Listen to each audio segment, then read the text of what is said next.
Hey guys, you recognize this little lady? Yeah.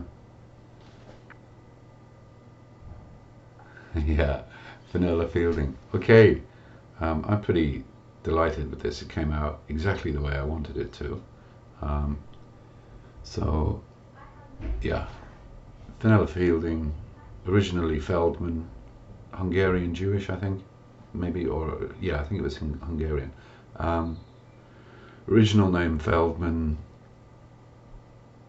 1966, she appeared in Carry On Screaming, or it was released. So she would have been about, I think, 39, 40. And I blame her, or praise her, whichever you like, for giving me my kind of fascination with vamps and sexy monsters and whatever. Her smoky, slightly bewildered sexiness, and this high camp that she brought to that particular role, I think has been imitated quite a lot. This particular kit is 10 parts, and there's some kind of interesting bits within it. Not those. Yeah, we talk about interesting bits. Okay. This hairstyle, 1966, was quite popular, and what was interesting about it was this wispy fringe. So that caused me quite a few problems in developing the kit. The actual hands and so on, I like putting a bit of effort into the hands, and so you can see that hand is pretty cool. So this is a 10-piece kit, including the base. I've put a ordinary bronze weight on it to give it a bit of solidity in the waist. So I'll leave that up to the kit builder whether they fill the base or don't fill the base or whatever. Or add it, put it on a block of wood, or whatever you want to do. But like everything else that we do, it comes with a little nudies authenticity foil, and we use these because they're very difficult to fake. And so if you don't have one on the kit, we just regard it as not an original kit, and therefore, whatever, a recast or knockoff.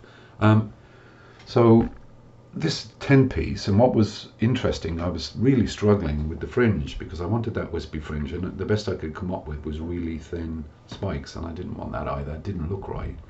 And then I was thinking about the Japanese kits that I have done, and they use wire frequently for the flow away parts. So I went, okay, copper wire oxidizes to the right color anyway, so I thought, okay, and it also gives you wall bound tints. So I got a 2.5 mil stranded flex and sandwiched it between 2 sheets of foil, like the foil that we use for the stamps, and it worked out perfect. So I'm pretty pleased. I mean, I couldn't have achieved that effect if I hadn't done that. So the kit has that. It has a little 2-part circular fringe on it now, and you just, because the top of the main bust is flat, the top of the head, you can glue the fringe on and then pop the hair down. The hair does just pop down, so it sits there, and there's a little bit of play in there, so you can get it to sit exactly on. So you put magic sculpt or some sort of filler in, and it just sits down perfectly. Yeah, so that's what we did there, and then you can tease the hair into place. So you can paint it and then tease it into place once you've. Yeah. Now, how would I do this one? Exactly how I did it. The dress or main torso is 4 parts. All of the pieces have lined up pinning holes on them. I used a quick set super glue because I know how it fits together, but I would advise you to use a slightly slower setting on, so you can pin it and then twist it on the pin so it exactly lines up, because this is a very accurate kit. 50 microns on the printer. We use a Photo Mono X, and I mean, they're perfect. Also extremely light. Coming from a bronze background, the skill comes in making statues light. There's no skill in this is why brass is always seen as inferior, because brass tends to be solid, whereas bronze is high art and it's very thin, 2 to 3 mil, 6 mil, that kind of thing. Beautiful, like, if you can do it. Anyway, I wanted these to be light. One, because it's fatiguing when you're painting and you're holding this heavy object. Yeah, so it's hollow, can be filled if you want to. It's up to yourself to put a bit of weight in it. I'd put the weight in the base personally and keep the weight out of the statue. So 10 pieces, 2 hands, 4 parts of the dress, the main bust, the eyebrows are actually, eyelashes are on there, because the printers are so accurate, you can do that. hair is one piece. I may split that into two so that people can slot it over easier. It does pop down, but there's a slight on it, so I might eliminate that in the actual production kit. So yeah, this is as it stands. The kit fits together like this, but I might make it slightly easier for the actual production run.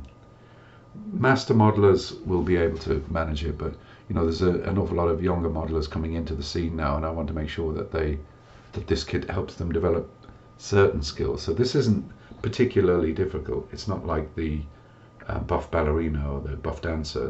They're quite difficult kits. This one, fairly simple, and it gives you a lot to play with on the flesh and the face painting. So the eyes are accurate, the eyebrows are accurate, and so on. Yeah, so you should be able to. The color mightn't be showing up very well in this particular video, but you get the idea. You know, very simple. So that's the size of it, 1/6 scale, roughly. It's 300 mil from her chin to the top of her head, so yeah, that's reasonably close. So the average woman's head is 7 to 8 inches, so that's kind of 1/6. She was 5'6", I think. So we're giving her heels, but even though you can be tall in your heels, it doesn't change the size of your head.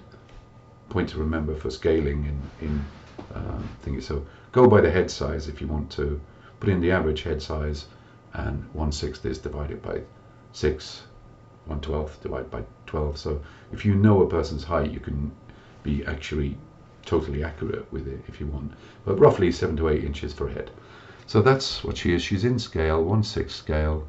I may do, if people want to, a full statue, which means basically adding some sort of fancy base and the full dress flowing down. I've kind of done that in the sculpt, but I just wanted to get the bust out because I thought that was cool, and a lot of people, they would prefer a bust that sits on a shelf. So that's it. Fenella Fielding, you know, Do Mind If I Smoke, I've called this, after her autobiography. Yeah, so it's pretty cool, and it's £95, I think, with all postage paid and all that. There is some box art which is just printed on a normal Epson thingy. Yeah, it's a proper garage kit, limited to 90 because that's the age she reached, and this is a tribute to her. It has no association with the Carry On Screaming thing, other than it looks like she looked in that period. Yeah, I'm not going chasing the licensing with that because I think it's Universal Studios. It's like 90. I'd like to have the Carry On Screaming bass and whatever, but I can't be bothered at the moment. I don't really want to get involved in all that chasing. So this is just Fenella Fielding, Do You Mind If I Smoke tribute bust. You know, there's no association with Carry On Screaming at all, except that's what she looked like in that period when she was promoting the film. So yeah, one of the best vamps of the lot, or Fenella. That husky, smoky, slightly bewildered sexiness. Oh, who are you? You know, that's campy to the max. Great old stage presence. So there you are. Hope you like it. Limited to 90. If you do like it, don't mess around, because I have a feeling that these will go really quickly. So yeah, if you like it, just buy it now, because I'm strictly sticking to 90. You know, that's the rule, and that's that, and I don't break that rule. So yeah, when I limit it, it's limited. So thank you very much, and thank you for watching. And it's worldwide, nudies.co.uk, so you know, you can find that pretty easy, I'd imagine, but I'll link it down there. But okay, thanks for watching, and one last look at the beautiful Fenella Fielding bust. Yeah, look at the little ring. It's cool, isn't it? You know, you can't see the shininess on it, but yeah, it's pretty cool. All right, thanks, bye bye.